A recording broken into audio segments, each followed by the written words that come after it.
Olá, eu convido você a abrir comigo a sua Bíblia ou acompanhar aqui, onde estará escrito, Ezequiel, capítulo 47, versos de 1 a 12. Ezequiel 47, de 1 a 12. Diz assim a palavra do Senhor: O homem que levou-me de volta à entrada do templo e vi água saindo de debaixo da soleira do templo, indo para o leste, pois o templo estava voltado para o oriente.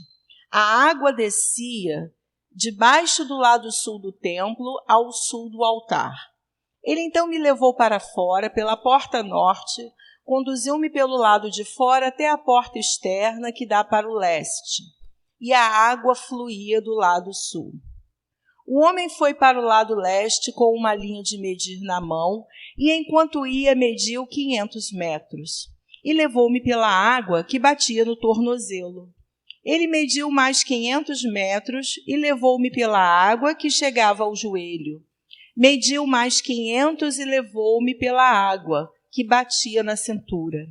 Mediu mais 500, mas agora era um rio que eu não conseguia atravessar, porque a água havia aumentado e era tão profunda que só se podia atravessar a nado.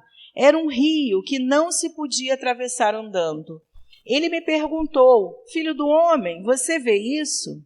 Levou-me então de volta à margem do rio. Quando ali cheguei, vi muitas árvores em cada lado do rio. Ele me disse: Esta água flui na direção da região situada a leste e desce até o Arabá, onde entra no mar. Quando deságua no mar, a água ali é saneada. Por onde passar o rio, haverá todo tipo de animais e peixes, porque essa água flui para lá e saneia a água salgada, de modo que onde o rio fluir, tudo viverá. Pescadores estarão ao longo do litoral, desde Engede até Englaim, haverá locais próprios para estender as redes. Os peixes serão de muitos tipos, como os peixes do Mar Grande, mas os charcos e os pântanos não ficarão saneados, serão deixados para o sal. Árvores frutíferas de toda espécie crescerão em ambas as margens do rio. Suas folhas não murcharão e seus frutos não cairão. Todo mês produzirão, porque a água vinda do santuário chega a elas. Seus frutos servirão de comida e suas folhas de remédio.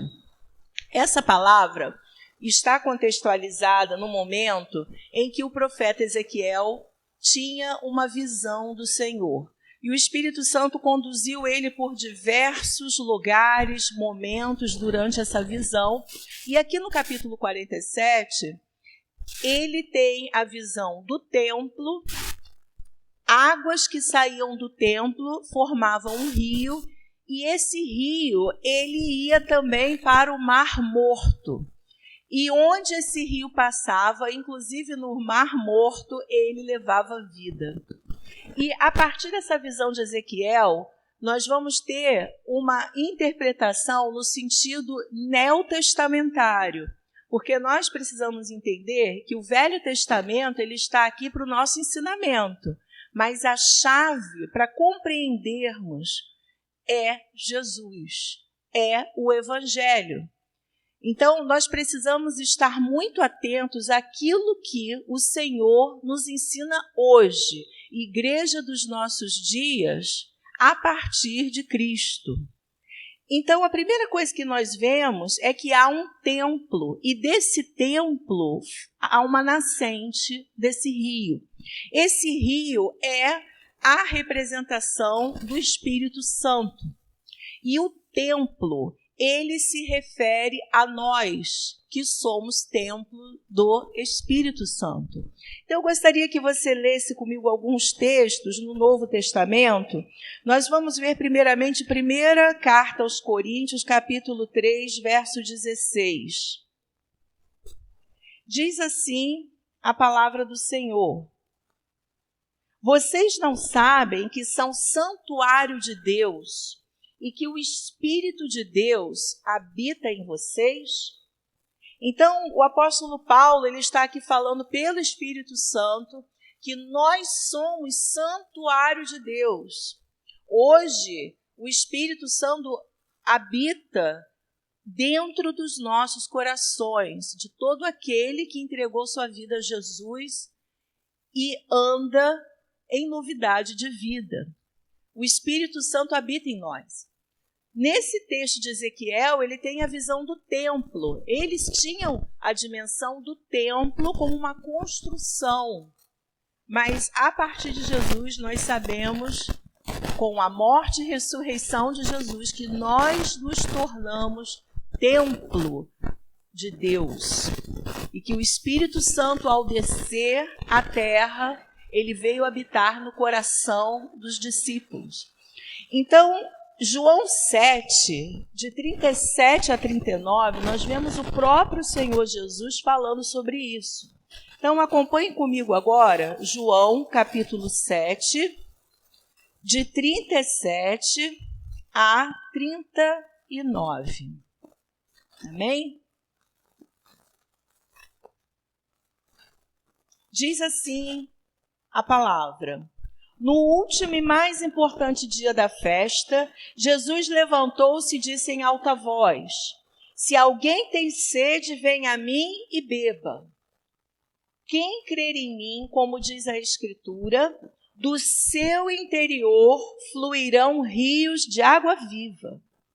Ele estava se referindo ao Espírito, que mais tarde receberiam os que nele crescem. Até então, o Espírito, com letra maiúscula, ainda não tinha sido dado, pois Jesus ainda não fora glorificado. É muito interessante essa passagem de João 7, porque havia celebração aqui da festa das cabanas. Jesus estava na Galileia nesse momento. E houve uma questão com seus irmãos de sangue de Jesus, que não acreditavam no seu chamado, do seu propósito, desconfiavam do seu chamado.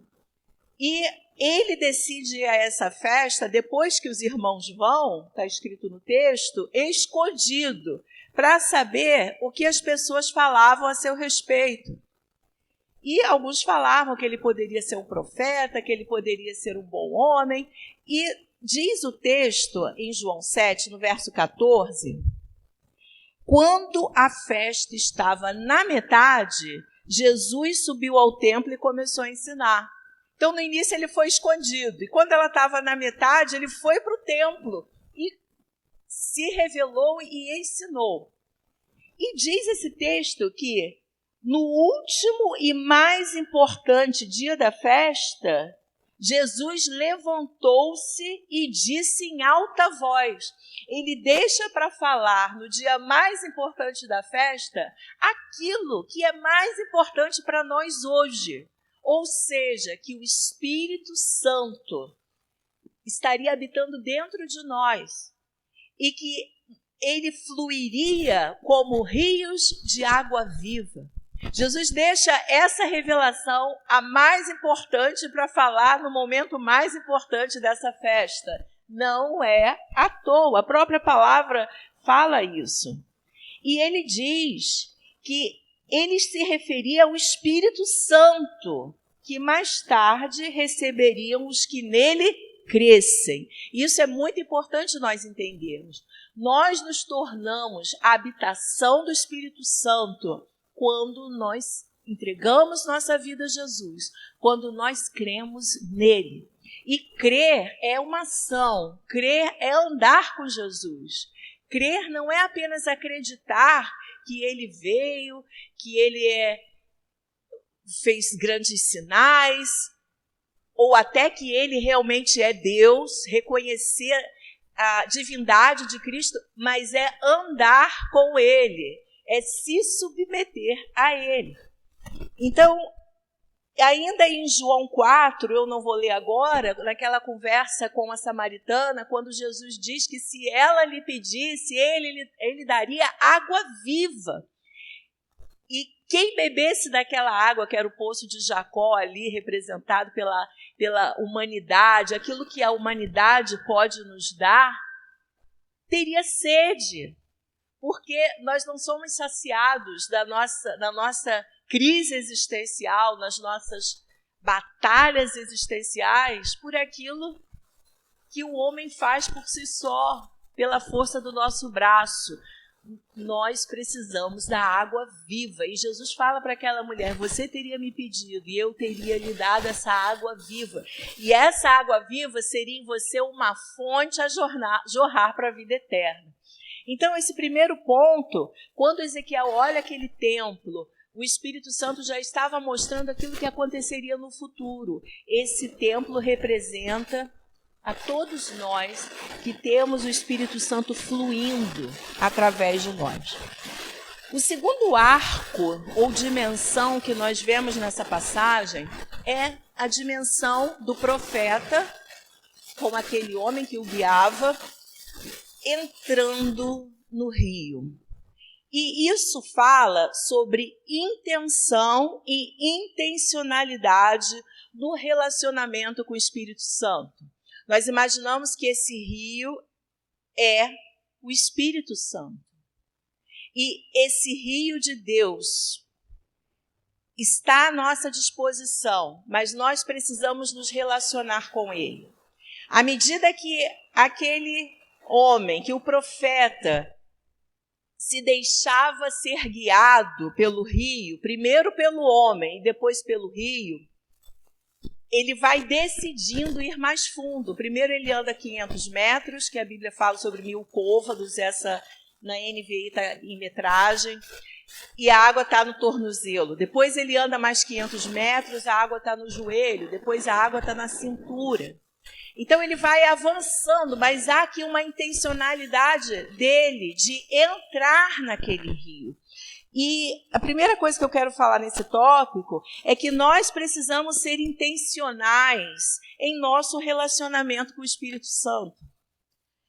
Eu gostaria que você acompanhasse comigo Atos, capítulo 10, de 30 a 33. Eu não vou aprofundar tanto nesse texto, aliás, ele vale uma mensagem. Atos 10, de 30 a 33, que fala sobre Cornélio, que era um centurião. E se nós virmos um pouco antes, no verso 22, diz que ele era um homem justo, temente a Deus, respeitado por todo o povo judeu. E um santo anjo lhe disse que o chamasse à sua casa para que ele ouça o que você tem para dizer. Na verdade, Pedro recebe essa mensagem de que Cornélio, que era um centurião romano, ele não era judeu, ele recebeu uma mensagem do Senhor. E Cornélio manda chamar o apóstolo Pedro. Então, há uma intenção de Cornélio de buscar mais a Deus. E aí, nos versos 30 a 33, diz: Cornélio respondeu: há 4 dias eu estava em minha casa orando a essa hora, às 3 horas da tarde. De repente, colocou-se diante de mim um homem com roupas resplandecentes e disse: Cornélio, Deus ouviu sua oração, lembrou-se das suas esmolas. Mande buscar em Jope a Simão chamado Pedro. Ele está hospedado na casa de Simão, curtidor de couro, que mora perto do mar. Assim mandei buscar-te imediatamente, e foi bom que tenhas vindo. Agora estamos todos aqui na presença de Deus para ouvir tudo o que o Senhor te mandou dizer-nos. Então, Cornélio estava com fome de Deus, com sede de Deus. Ele queria mais do que aquela revelação de um anjo ter falado com ele. Ele queria saber mais de Deus. Ele tinha intenção firme. Aqui ele já não estava mais com as águas no tornozelo, talvez nem do joelho, talvez já estivesse subindo pela cintura. Ele queria mais de Deus. E nesse encontro ele chama as pessoas mais íntimas, chama a sua família. E aí Pedro vai e Pedro fala do ministério de Jesus, de quem foi Jesus, o que Jesus fez. Aí no verso 44 nós lemos: enquanto Pedro ainda estava falando essas palavras, o Espírito Santo desceu sobre todos os que ouviam a mensagem. Os judeus convertidos que vieram com Pedro ficaram admirados de que o dom do Espírito Santo fosse derramado até sobre os gentios. pois os ouviam falando em línguas, exaltando a Deus. Que lindo! Aqui, Cornélio já estava transbordando do Espírito Santo, porque ele tinha intencionalidade. Há também uma outra passagem que eu gostaria de ver com você, no segundo livro de Reis, capítulo 13, que já nos mostra o contrário. Uma pessoa que não teve essa intencionalidade bem assertiva. Segundo Reis, capítulo 13, 14 a 17. Eliseu estava sofrendo da doença da qual morreria. Então Jeoás, rei de Israel, foi visitá-lo. Curvado sobre ele, chorou, gritando: meu pai, tu és como os carros e os cavaleiros de Israel. Eliseu lhe disse: traga um arco e algumas flechas, e ele assim fez. Pegue o arco em suas mãos, disse o rei de Israel, quando pegou. Eliseu pôs suas mãos sobre as mãos do rei e lhe disse: abra a janela que dá para o leste e atire. O rei o fez. E Eliseu declarou: esta é a flecha da vitória do Senhor, a flecha da vitória sobre a Síria. Você destruirá totalmente os arameus em Afeque. Em seguida, Eliseu mandou o rei pegar as flechas e golpear o chão. Ele golpeou o chão 3 vezes e parou.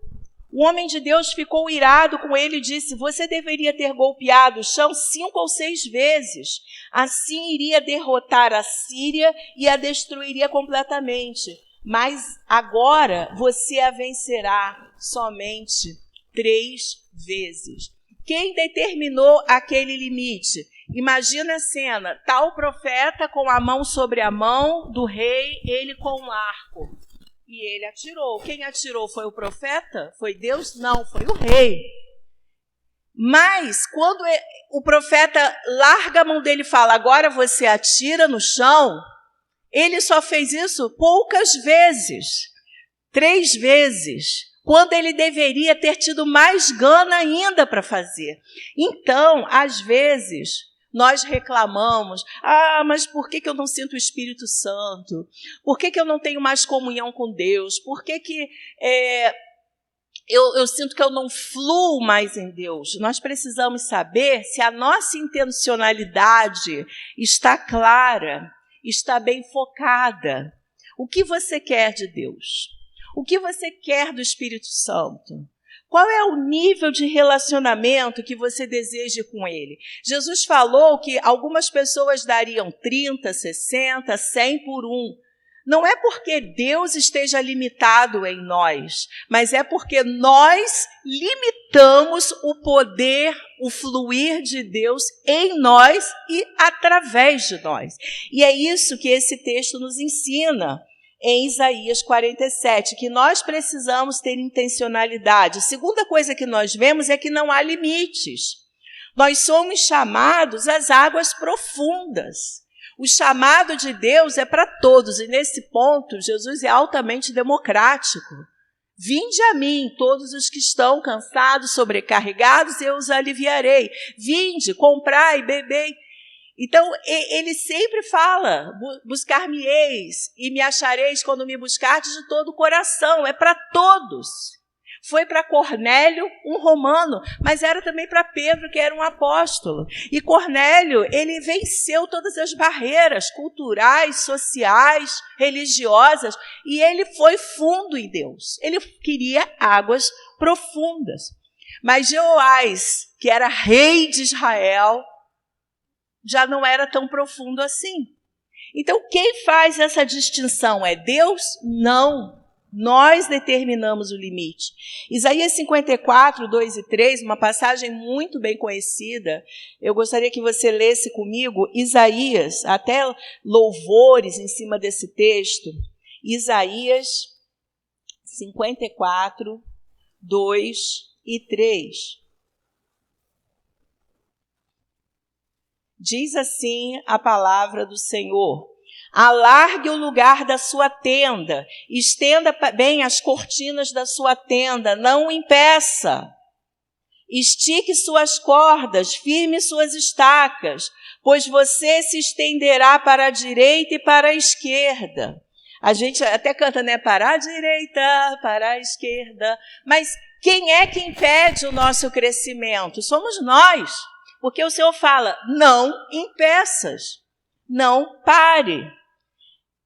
O pastor Luciano Subirá tem uma mensagem cujo nome é Entrando no Rio de Deus. Ele tangeia um pouco com aquilo que eu estou falando, mas ele vai para uma outra direção, ele aprofunda uma outra questão. Mas em um momento, ele fala o seguinte, há uma progressão, uma meta, uma determinação. O volume, a profundidade aumentam à medida que entramos. E qual é o limite? Qual é o limite? O limite é aquilo que eu decido em relação ao governo de Deus na minha vida. Porque enquanto eu dou pé, eu consigo andar. Mas há um momento nas águas profundas que meus pés não dão mais no chão. E nesse momento eu vou escolher se eu vou voltar, parar, ou se eu vou me deixar ser governada pelo rio de Deus, pelo Espírito Santo. E um terceiro ponto que nós aprendemos aqui, à medida que aprofundamos, nós somos mais guiados pelo Espírito Santo, porque nós saímos da zona de conforto, de ter o pé no chão. João 16, 13 e 14, Jesus falando sobre o Espírito Santo. João 16, 13 e 14. Mas quando o Espírito da verdade vier, ele os guiará a toda a verdade. Não falará de si mesmo, falará apenas o que ouvir, e lhes anunciará o que está por vir. Ele me glorificará, porque receberá do que é meu, e tornará conhecido a vocês. Atos 16, 6 a 9, nós vemos o apóstolo Paulo aqui já convertido, junto com sua equipe de discípulos, sendo guiado pelo Espírito Santo. Paulo e seus companheiros viajaram pela região da Frígia e da Galácia, tendo sido impedidos pelo Espírito Santo de pregar a palavra na província da Ásia. Quando chegaram à fronteira da Mísia, tentaram entrar na Bitínia, mas o Espírito de Jesus os impediu. Então contornaram a Mísia, desceram a Troade, e aí ele tem a visão de um macedônio que fala, venha Macedônia, venha até nós, e eles sabe que é a direção do Espírito Santo. Então você vê o Espírito Santo guiando as decisões, guiando as orientações, porque ele já estava em águas profundas. 2 Coríntios, capítulo 3, verso 18. Segunda carta aos Coríntios, capítulo 3, verso 18. E todos nós, que com a face descoberta contemplamos a glória do Senhor, segundo a sua imagem, estamos sendo transformados com glória cada vez maior, a qual vem do Senhor, que é o Espírito. Então, o que vai me fazer crescer? O que vai me fazer andar nas águas profundas? É a minha intencionalidade e é a minha interação com o Espírito Santo. Depois nós vemos ainda nesse texto de Ezequiel 47, um novo arco. E aí nessa transição, se nós fizéssemos isso como um filme, começa no templo, vai para o rio e agora nós vemos uma nova direção. E o Espírito Santo, ele fala ao profeta: Filho do homem, você vê isto? Ou seja, aquele homem que guiava o profeta, que nós acreditamos que é a figura do Senhor falando para ele, a representação do próprio Deus falando para ele, você vê isto? E eu quero falar a mesma coisa para você que está em casa, meu amigo, minha amiga, meu irmão, minha irmã, você vê isto?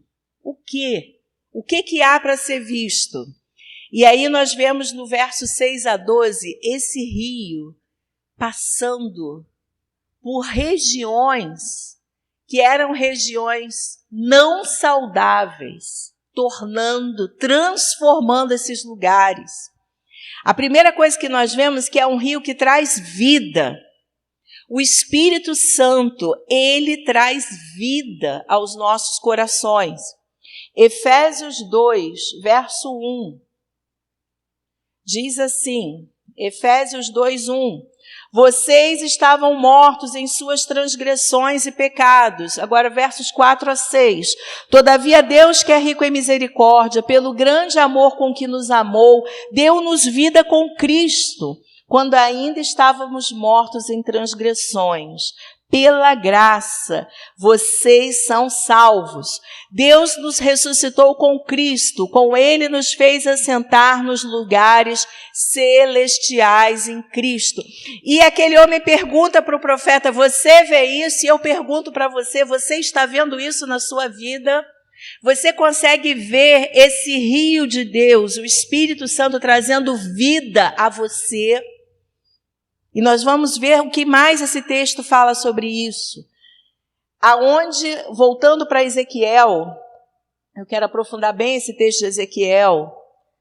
Essa água, versículo 8, flui na direção da região situada ao leste e desce até o Arabá, onde entra no mar, gente, é o mar morto. Então, nós vimos em Efésios que diz que o Senhor nos trouxe vida quando estávamos mortos. Então, esse é um texto profético para aquilo que Jesus faria futuramente. Amém? Por onde passar o rio, haverá todo tipo de animais e peixes, porque essa água flui para lá e saneia a água salgada, de modo que onde o rio fluir, tudo viverá. Isso é tão maravilhoso. Essa vida com Deus que transforma-nos de dentro para fora. Transforma a nossa forma de pensar, a nossa forma de agir. Deus, ele começa a nos ensinar. Nós passamos a viver a nossa nova identidade em Cristo, nos tornando mais semelhantes a Cristo. Mas isso tudo através da obra do Espírito Santo. E esse terceiro ponto é o agir do Espírito Santo em nós, mas também através de nós.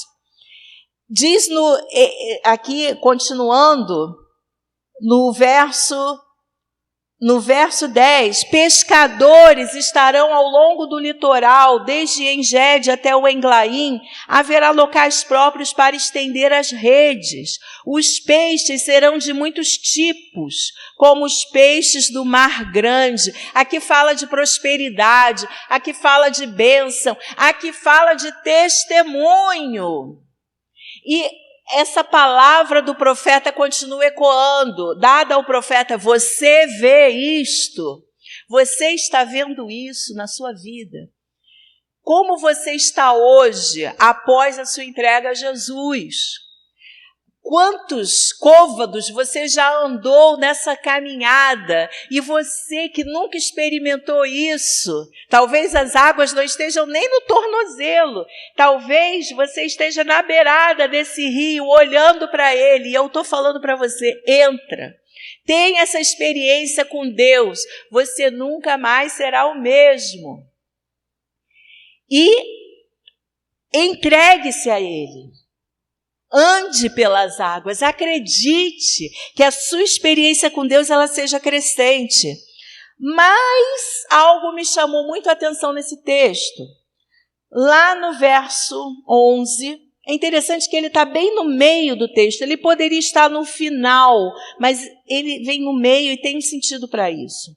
Mas, você tem aqui uma conjunção adversativa, mas os charcos e os pântanos não ficarão saneados, serão deixados para o sal. Você está falando num rio que traz vida a tudo, e de repente você se depara com charcos e pântanos que não são atingidos pelo rio. E isso fala sobre áreas da nossa vida em que nós não permitimos que o rio de Deus, que o Espírito Santo atinja. É possível uma pessoa que se entregou a Jesus, que é templo do Espírito Santo, que flui em Deus e que quer caminhar em águas profundas, ter áreas das suas vidas não atingidas? Sim. Sim. E isso talvez não determine a sua salvação, mas vai determinar com certeza a qualidade da sua vida. Em Apocalipse 3:20, nós lemos, não vou ler esse texto, eu vou falar: eis que estou à porta e bato, se alguém ouvir a minha voz. Então, ele diz que ele está batendo a porta. E a pessoa vai abrir a porta, ele vai entrar, e ele vai cear com essa pessoa e essa pessoa com ele. Jesus não está falando isso para uma pessoa que nunca se entregou a ele. Ele está falando isso para uma igreja, a igreja de Laodiceia, que achava que era uma igreja rica, que era uma igreja que tinha visões. Mas o Senhor fala que eles eram miseráveis, pobres, cegos e nus. Jesus estava do lado de fora da igreja e eles achavam que Jesus estava dentro. Então, o Senhor continua falando conosco, com muito amor. E aí, o amor de Deus é incomparável, é insuperável. O Espírito Santo não força a barra. Ele nos abraça, ele nos mostra raízes de amargura, ressentimentos, áreas da nossa vida que precisam ser liberadas. Em Jeremias, capítulo 17, convido você que leia comigo, o profeta Jeremias, capítulo 17, a partir do verso 5. Assim diz o Senhor: maldito é o homem que confia nos homens, que faz da humanidade mortal a sua força, mas cujo coração se afasta do Senhor. Ele será como um arbusto no deserto, não verá quando vier algum bem, habitará nos lugares áridos do deserto, numa terra salgada, onde não vive ninguém. Uma paradinha. Lê lá no texto de Ezequiel que fala que esse pântano e esse charco terminariam em sal. E aqui o texto de Jeremias, ele está falando sobre isso. O que é esse sal? Não é a figura abençoada do sal da terra, não. Fala sobre um lugar árido do deserto, numa terra salgada, onde não vive ninguém. Mas bendito é o homem cuja confiança está no Senhor, cuja confiança nele está. Ele será como uma árvore plantada junto às águas, que estende suas raízes para o ribeiro. Ele não temerá quando chegar o calor, porque suas folhas estão sempre verdes. Não ficará ansioso no ano da seca, nem deixará de dar fruto. Aí o profeta termina dizendo: o coração é mais enganoso que qualquer outra coisa, e sua doença é incurável. Quem é capaz de compreendê-lo? Se você para só aqui, você vai ficar: meu Deus, eu sou uma pessoa enganosa. O meu coração vive no alto engano, mas Deus continua no verso 10. Eu sou o Senhor, que sonda o coração, examina a mente, para recompensar a cada um de acordo com a sua conduta, de acordo com as suas obras. Por isso que a palavra de Deus, ela não pode ser vista fora de contexto. Há pessoas que falam: está vendo? Está escrito, maldito o homem que confia no homem. Por isso que é eu e Deus, Deus e eu, não preciso estar em igreja alguma. Isso não é verdade, isso é pretexto, isso é uma interpretação errônea das Escrituras, que não precisam de atualização. As Escrituras não precisam ser atualizadas. Nós é que precisamos nos adaptar à vontade de Deus, porque Jesus é a chave perfeita para a interpretação das Escrituras. E o que está querendo colocar aqui é que se nós não nos deixarmos ser tratados nessas áreas de pântano, de charco, nessas nhacas, nos pecados secretos, nas questões não ou mal resolvidas, isso vai nos deixar áridos, sem a ação do Espírito Santo, porque estaremos apenas lutando na força do nosso braço. E não é o que Deus quer para mim, nem para você. O Senhor tem uma vida abundante para nos dar, amém? Nós não precisamos viver assim. E por fim, ainda nesse texto, nós vemos a frutificação. É interessante porque o que me chamou muita atenção quando eu estava meditando Isaías 47 é que essa passagem de charcos e pântanos está bem no centro do texto. E logo em seguida, continua: árvores frutíferas de toda espécie crescerão em ambas as margens do rio. Suas folhas não murcharão, seus frutos não cairão. Todo mês produzirão, porque a água vinda do santuário chega a elas. Seus frutos servirão de comida, suas folhas de remédio. Sabe o que isso está querendo dizer? Que não importa as nossas decisões, o Espírito Santo vai continuar agindo. Não importa a nossa pequenez. Se eu recuo, se eu não desejo ir às águas profundas, o Espírito Santo não vai deixar de agir por minha causa. Eu é que vou sair perdendo, mas ele vai agir mesmo assim, porque o reino é dele. O chamado é dele, a igreja é dele. Deus não depende de mim. Ele quer me usar, ele quer fluir através de mim para levar cura, levar testemunho, para alcançar pessoas como eu estou sendo alcançado. Mas se eu resisto a isso, Deus vai continuar agindo através de outros, porque o rio não para. O rio não para no pântano, nem no charco. O rio continua, porque ele é um rio de vida. E eu quero concluir dizendo que fluir no Espírito Santo significa deixar que ele influencie a nossa própria vida e se expresse em nós e através de nós. Eu fiz uma pesquisa da palavra influenciar. Ela vem de um substantivo latino, influentia, e ela entrou na língua portuguesa no século XIX. Originalmente, esse influentia significava ação atribuída aos astros sobre o destino humano. Olha que interessante. A raiz, a originalidade da palavra influentia, que vem depois do verbo influenciar, o sentido, a origem era ação atribuída aos astros sobre o destino humano. Se nós trouxermos esse significado hoje no sentido espiritual, eu diria lá no meu apócrifo, Raquel 5, verso 11, ação atribuída ao Espírito Santo em e através da nossa vida, nos tornando influenciadores em nossa geração. Aleluia! E é isso que Jesus deixou, e eu quero terminar essa mensagem, antes de orarmos, com esse texto, que é o texto mais lindo, se eu poderia assim dizer que há passagens mais lindas que outras, mas que fala do desejo do coração de Deus para nós, que está em Mateus, capítulo 28, versos 19 e 20. Portanto, vão e façam discípulos de todas as nações, batizando-os em nome do Pai, do Filho e do Espírito Santo, ensinando-os a obedecer a tudo que eu lhes ordenei.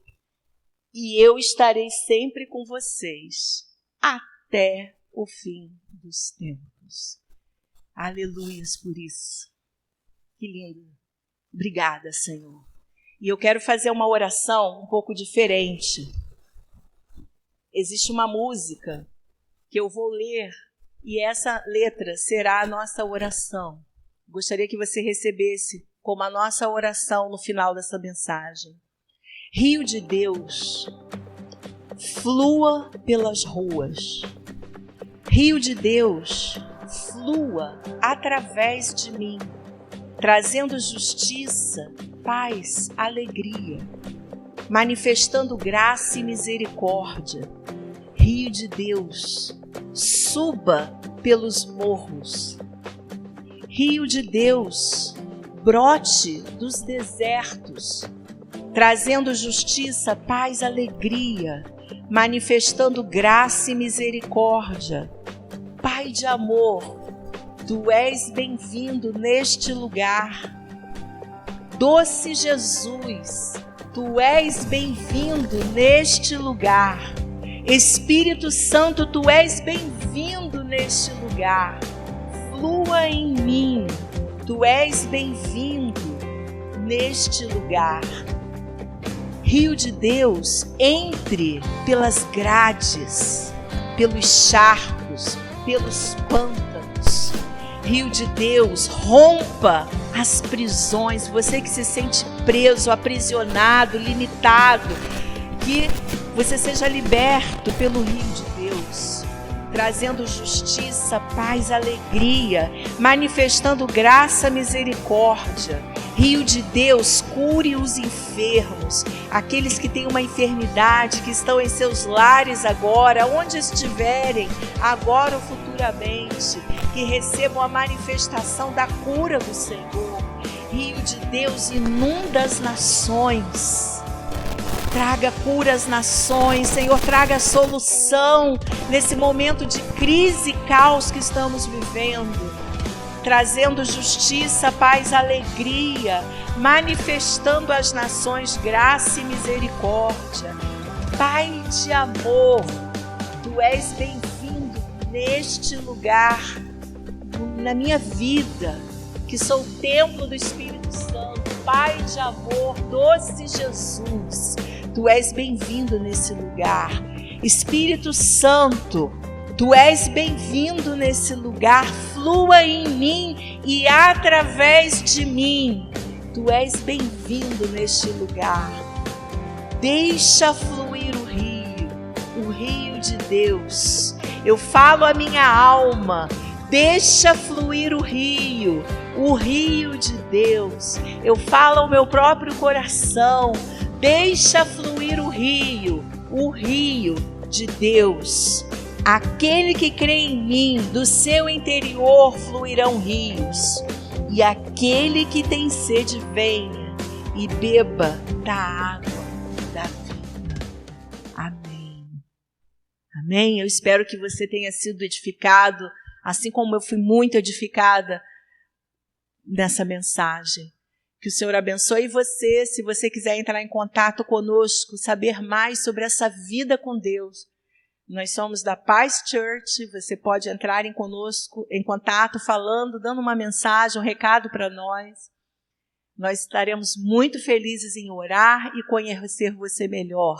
Também comenta aqui embaixo o que você achou dessa mensagem, compartilha, seja membro do nosso canal e que você tenha uma semana de muitas bênçãos, fluindo no Rio de Deus.